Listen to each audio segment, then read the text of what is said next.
Here we are in Vida en Espiral, live in Espiral in English, with your host, Claudia Simasek, where we'll maintain pleasant themes and conversations. Just get comfy and enjoy.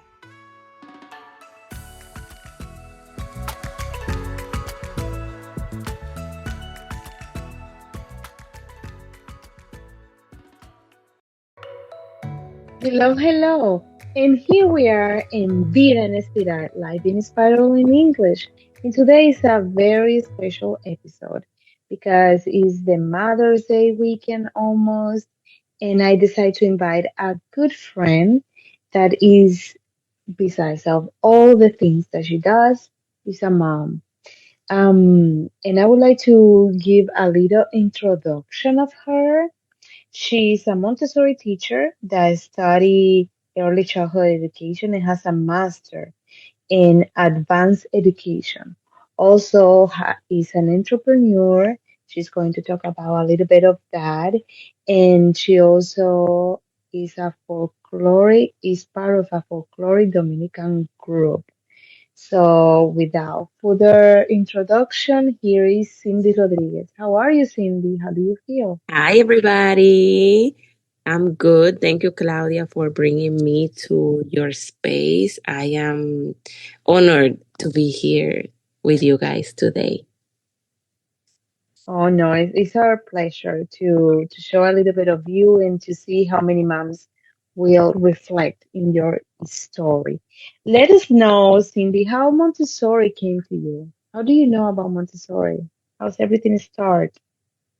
Okay, so when after coming from the Dominican Republic, I was studying publicity, like marketing, and then I came to the United States. And my sisters, both my sisters are teachers, so they recommended to me that I continue with that path. And I remember that in during my associate's degree, my first education class, my professor introduced us to Waldorf, Montessori, and another creative curriculum and some other curriculum. And that's when I learned about what Montessori was. And it caught my attention because I said, how amazing is that children learn by being independent? How amazing it is that children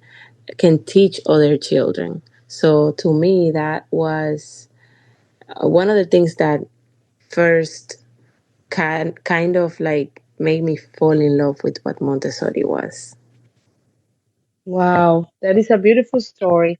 And how Montessori had impact your life as a person because I always tell to my audience that Montessori is not just education method, is philosophy of life. So I want to know how Montessori had impact your life and now the life of your kids because you're a mom of two, right? Hmm. Well, um, ever since I started working in Montessori, um, I kind of took on that philosophy. You were saying that Montessori is a philosophy of life, and it is. Once you start um, learning about Montessori and implementing it in your life, it changes your perspective. For example, um, with my kids, or even me before starting, like before being a mom, changed my mindset. I had a change of even in my space. I started being a little bit more organized. But when I had my kids, um, my environment in the house changed. I taught my children, well, Nomar, I Wow. started with Nomar when he was 1 year and a half. I created his room as a Montessori room. I had a cat on the floor. His toys were on his level. So when he used to wake up, he used to go straight to his toys and like being independent was like one of that thing that I dream my That's kids to awesome. have. And we taught him that through Montessori. He had his library inside of the room, his art space, his bed, and his toys.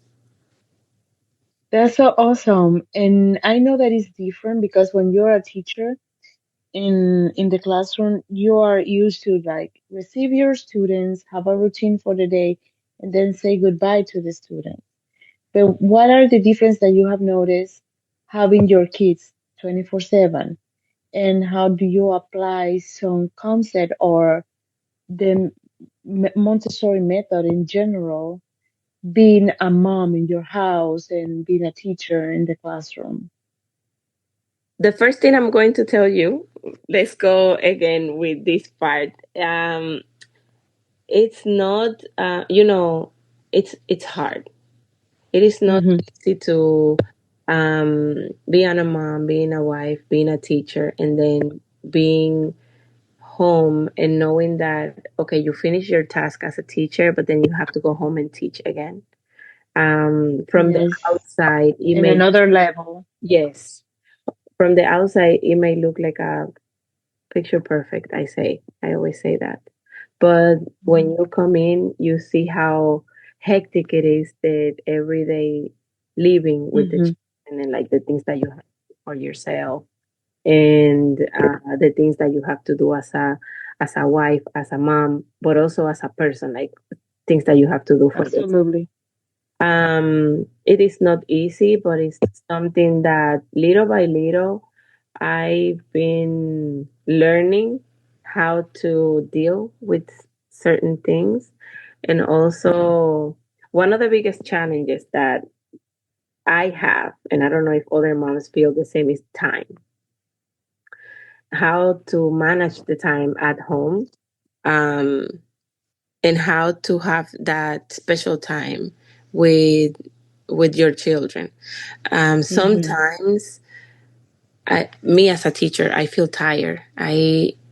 The end of the school day finish, and I have to come home, and I say, "Oh my God, where I'm gonna find this energy to deal with my kids?" But I don't know. It's like a mom thing, that Okay.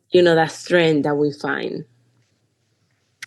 But and the balance is, it's hard, as I said, but we find the balance. Like you mentioned about my business, you mentioned about the other things that I do. Once The I'm other things that you jiggle. Yes, it's all about the time that you find, and it's up to you. Like if you want to do something for yourself, if you want to do something that you like, you need to find the time to do it. So Mm-hmm. for me, um my business, I work my business during nap time, my children's nap. Wow. So, Yes, Cindy, before you continue, Cindy is entrepreneur del Caribe, which she make earrings and bring artisani from the Dominican Republic, her home country. And you can explain more, but it's good that you mentioned about how do you take the time to work in your own business because you also have to go out and do vendors, things in different mhm. events and all that. So how do you manage to all the things that you have said, like being a Montessori teacher, mama, wife, and also squeeze that in there and maintain your small business?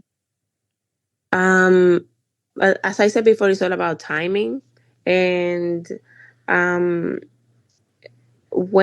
for example, when I have to get ready for the pop-ups, one thing that I do is I have to spend a lot of time doing the earrings. That's It's very time consuming. So my support system is my husband, who helped me with the kids. When, let's say, I have to have at least 60 pair of earrings, for example, ready for the pop-up. um, it's a lot of long nights, a lot of jiggling, like my cooking time, cooking and making earrings, cooking and making earrings. And, you know, 60 pairs. We are talking about 120 earrings. yes, It's a 120 lot. earrings. But, I making earrings for me is distressing. So, when you are Okay. doing something you like, you get into the zone. That's me Yes. when I sit down to make the earrings. It's like I don't hear anything. It's like a moment of peace. The work can be It's, crumbling down behind me, music, video, everything that you can hear in the background, but I'm like on a little bubble. would you consider that time like a mindfulness time It can be, that of course, you're, yes. Of course, yes. because that is something that I have noticed um with different sort of handcrafts that is like meditating. My mom Mhm. used to sew and crochet and all that, and she was like timeless. She lose the track of the time, and when you touch her shoulder or something, she was like Like, scared like because waiting. she wasn't realizing that was 2 in the morning or 3 in the morning, and she was there just like doing her thing for a long time, not even realize the time, so concentrated. That is also something that we see a lot in the classroom when the kids are working with their hands. Yes, it's very similar. Um, I I don't know if I was with you when we had conversation with other teachers, that one of the things that we use, I think it was on that conference. Uh, a lot of Montessori teachers are crafties. They love to make Mm-hmm. crafts. Like, you can find anything in the Montessori world. Um, so to answer your question, yes, it is something that it's like an outlet. When you plug something, Mm-hmm. the energy just flow. That's how I Yes. see my earring making. So fun. And I feel so happy for you because I have seen you in the spot, like selling your merchandise, and the people love it, and you have the opportunity to talk about a little bit about the Dominican Republic and see the customers going happy. And talking about Montessori and the conference, Cindy is also is Montessori speaker. She has been in the AMS biggest conference, AMS, American Montessori Society, do these events where they bring many workshops and many speakers in different states of the United States. But the amazing thing is like each conference can have 200 people till 800 people because they come from all over the world that have the certification from the American Montessori Society. How has been that experience for you of being a Montessori speaker, not just in the American Montessori Society events, but also in local events like Berry Montessori School, which is a school that is in Silver Spring in the area of Washington, D.C., Maryland, and Virginia, where many people come from those areas. How has been for you to also enter in that world of being a Montessori speaker? I was inspired by other teachers. I remember when I Hmm. attended my first conference, I saw teachers that were my age, that were young, just like us, doing that. Hmm. And they were teachers. So I, to me, it was very inspiring. And I told myself that I would love to see me doing that. And then 2020 hit, the pandemic, we had to be all home. Oh, And we started teaching through the computer. And as a PD from the school I was working at, you had to give workshops, like, little workshop for other teachers. And to me, that's how it started. I always had been a little camera shy. And I remember in 2021, one of Hmm. when we went back to the school, one of the teachers, yeah, I think it was 2021, 2022. Um, she was working with me on the in the other school, and she said, "Cindy, you did this for teachers. Would you like to present in the Montessori conference in Spanish? They are looking for people Hmm. to present in Spanish." And I was like, "Oh no, no, no, yo, me no, in front of other people, oh no." And it was so funny because she said, Cold "I feet. do great," and I'm like, "Oh no, I'm gonna have a stage. I have a stage fright." But then she kind of convinced me, and I remember that inspiration that I felt when I first went to the Montessori conference. And I said, "Okay, I'm gonna prepare a proposal, and you're gonna tell me if you like it, if it's good enough for me to go." And then she said yes, and then I made it. And all of a sudden, the day came, and I went to present, and I remember I was sweating everything in my body, but Oh. I brought in the topic that I brought in was literacy for young children, and so I brought Hmm. books and I brought puppets and I brought a little theater made with paper, and everybody loved it, and I made everybody dance. I remember I made everybody dance. I made everybody come and perform. Like, I remember I made the Three Little Piggy stories in puppets, and I asked them to change the ending of the story, and they came up with so many fun things. And it was so fun. I enjoyed it so much that the next year I came in with culture. So I brought in my culture as the core of the conference, and it was also a hit. Very cultural, I imagine, and a big exposure.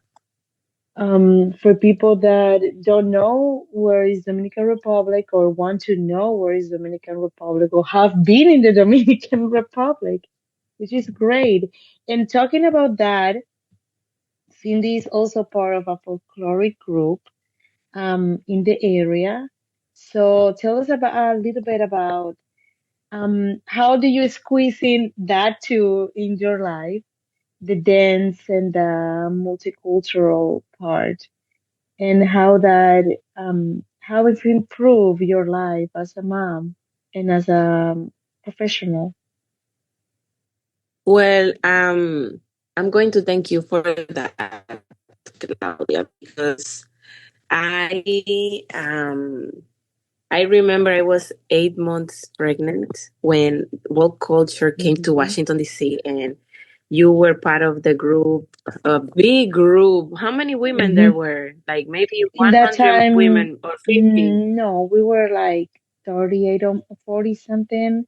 It was a No, big it was event, so and with many all women. the other people that were around us was like almost 60 people. It was a huge event.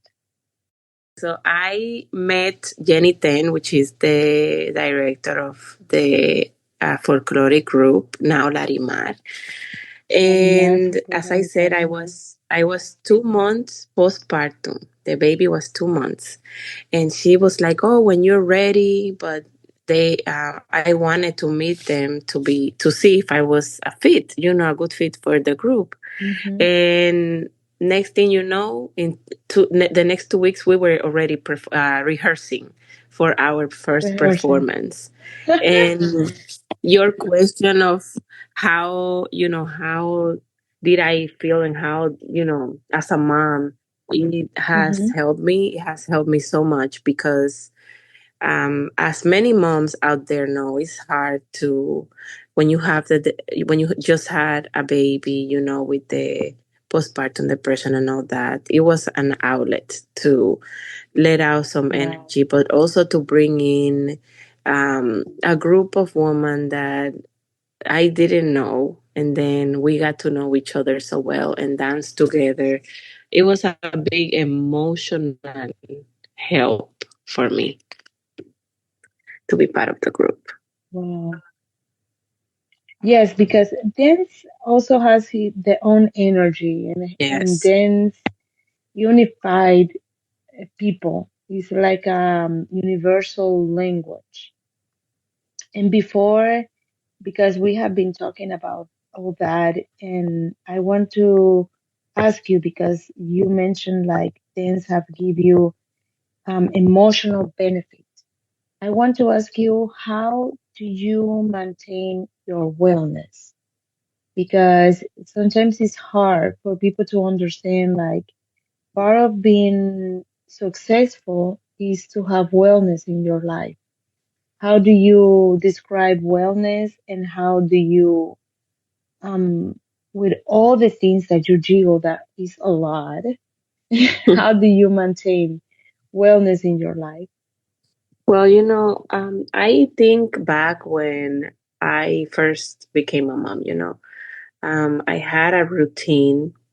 I remember I used to wake up at 5 a.m. in the morning to do journaling, to read my Bible, to do meditation. And then at 5:30, like I will do that for half hour.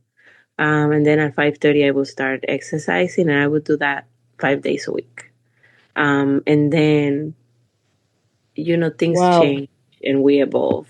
I became a mom for the second time, and I was struggling with the that part of my wellness, because I took way longer to start exercising again. And I know that everybody's different, and I have to um praise myself, because one thing that it's going for me, that I say is going for me, is to still wake up and like do something for myself. For example, I like to do my skincare routine in the morning. If I don't do my 5 step skincare routine, I don't feel like that I'm gonna have a good day or whatever. Like, that's what I do. For example, Claudia mentioned that she loves exercising, and that's her thing. That's what's working and what's going for her as like the wellness side of her routine. For me, is that Hmm. a moment for myself. Also, taking 5 minutes in the morning to just face north and do a mindful minute of like taking it all in before heading out of the house. And that is something that I always like to talk, because wellness um, is the benefit that you feel from something, and is also creating habits that make you Mm-hmm. feel better, and make you reach goals. And seem can be different for everybody, and that is something that I always, if I bring another person, would like to ask how the wellness look for you, and what do you do for you? Because as moms and professionals that do so many things, people see the wellness like, oh no, I cannot do that. Oh, I don't have time for that. But like you say, for you, it's very important. Your skincare is something that you do every day. And for example, for me, it's exercise every single day. It's not that I don't care about my face, but I like to do my exercise. I think like relax me and everything. But do something for you. Do something that you know in the long term will help you and Of make you course. feel beautiful. Is something that we need every day. Take care of something of us. And something that I didn't mention in the beginning, but I would like that you talk to us, and I will put it in the comments. You have a channel. You have a YouTube channel. You I have a do. YouTube channel that she have done videos that are educative, that help move forward when they have little ones. And it's called Mami de Dos, which in English will be Mom of Two. So let us Mom know of a little two. bit of, yeah, Mom of Two, Mami de Dos in Spanish. So let us know how the idea came to you, because so far I have seen all the videos that you have posted, all the short, and I found that are very useful, helpful, and hopeful. because sometimes as mom we think like, I cannot do this. Why did I had a baby? Why did I? Nobody telling me anything, and you make it seem so easy with just fundamental and small tips. So I would like that you talk to me about it. So the idea came from, again, my postpartum stage. There were so many things that I was researching. There were so many things that I was learning. And for me, I had my baby after my big boy was 7. And that's a big age gap. And in the beginning it felt like a like I was being a mom for the first time, since it has been a really long time. And but also it felt like was feeling, things that were working for me, things that were not working for me. Um, Things were different from the first child to the second child. And also how I felt when I said that I felt like a new mom again, how I felt, because maybe the is not only people, moms or parents that have 2 kids, you know, it's for women who have children. Not only, Sorry, I Cindy. will continue. And I feel like I'm losing a little bit of you. So can you repeat that again? Because I think that you're losing some connection. I'm sorry. So I was saying that Mami de Dos is not only for, moms that have 2 kids. Mami de Dos is for moms that need tips, that, for Okay. example, one of the videos is all about activities that I do with a 7-year old, but also activities that I hand in hand do with a 2 or 3 month old. And we will continue sharing things that we have been doing with both kids, but also things that we do with the oldest only or with the youngest only.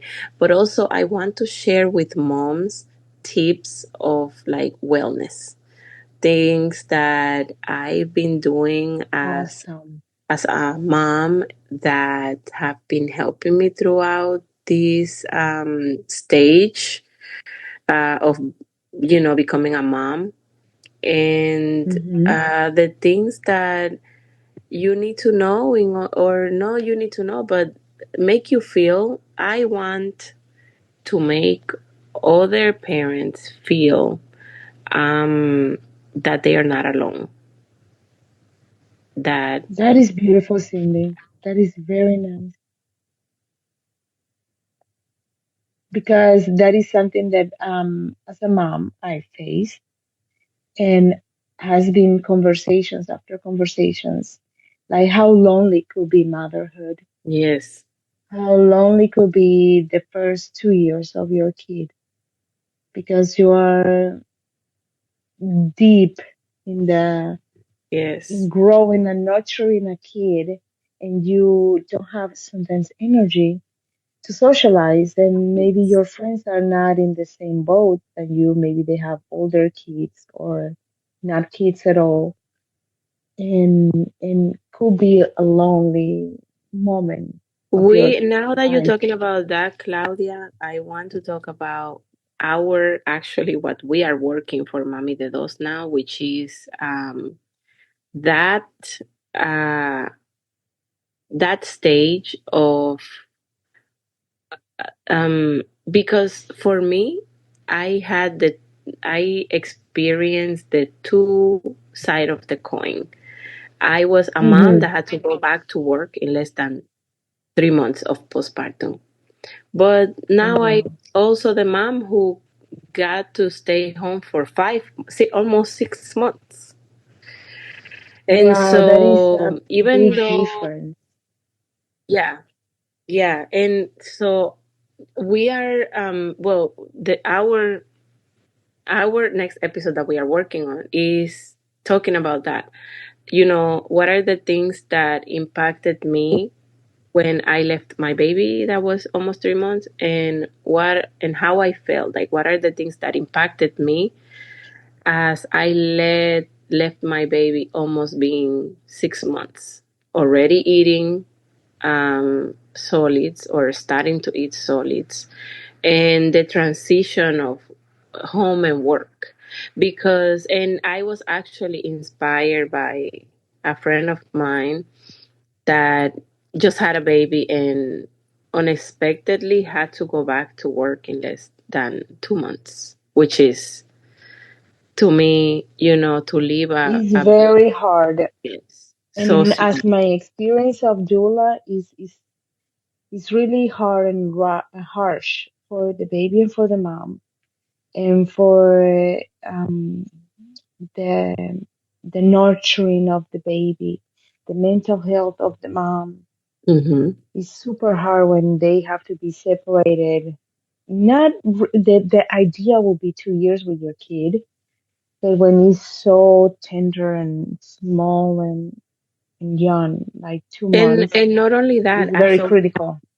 as a woman, imagine you having a C-section, for example, that you need more healing time and had to be, you know, going back to work in that vulnerable stage. It's something I cannot imagine. Yes, it's really harsh. Um, it has been a great conversation, like I knew that was going to be.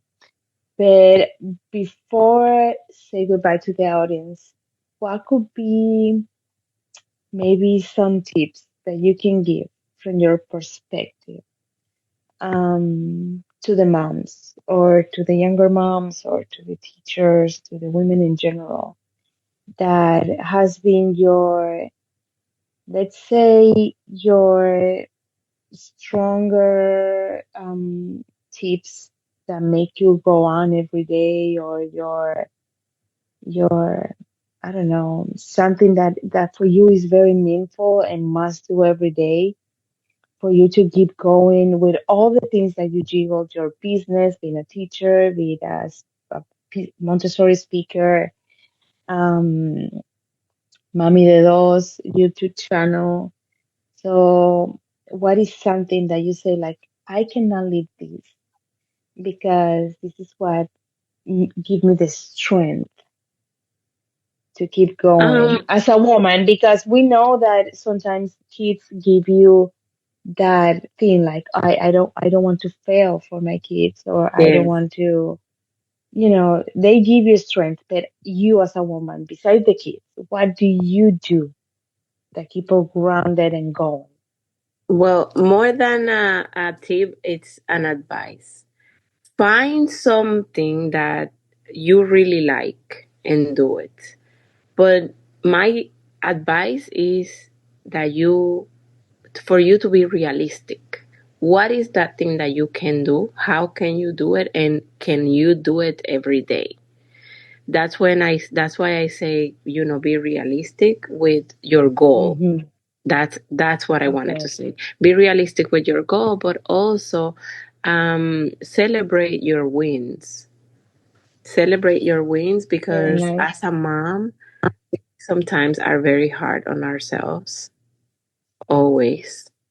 And sometimes we Mm-hmm. forget we are raising tiny humans, and they are, we no, it's true. They are what we teach them. And so you guys are doing, as a mom, you guys are doing great.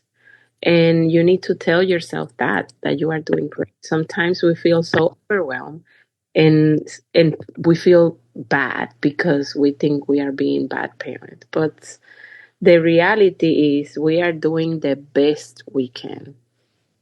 Mm-hmm. And they feel it. Believe me, they feel it. And I feel like that you say about celebrate, even if it's one thing, is so needed because we receive so much judgment from society. And Yeah. Believe me or not, the biggest judgment comes from ourselves. Hmm. The standards, So, our standards are so high. yes, yes. Well, we got those tips about being realistic, celebrate small goals, and what is the other one? Keep them present, Keep going. You can do this. keep going. Yes. I would like to say thank you to listen for listening to us. Thank you, Cindy, for your time. And remember Thank that you for your invitation. the same conversation is also in Spanish. So if you have people that only speak Spanish, Cindy and I have the same conversation in Spanish, and now we're doing it in English. Thank you so much, Cindy, for your time and to share with us a little bit of what you do.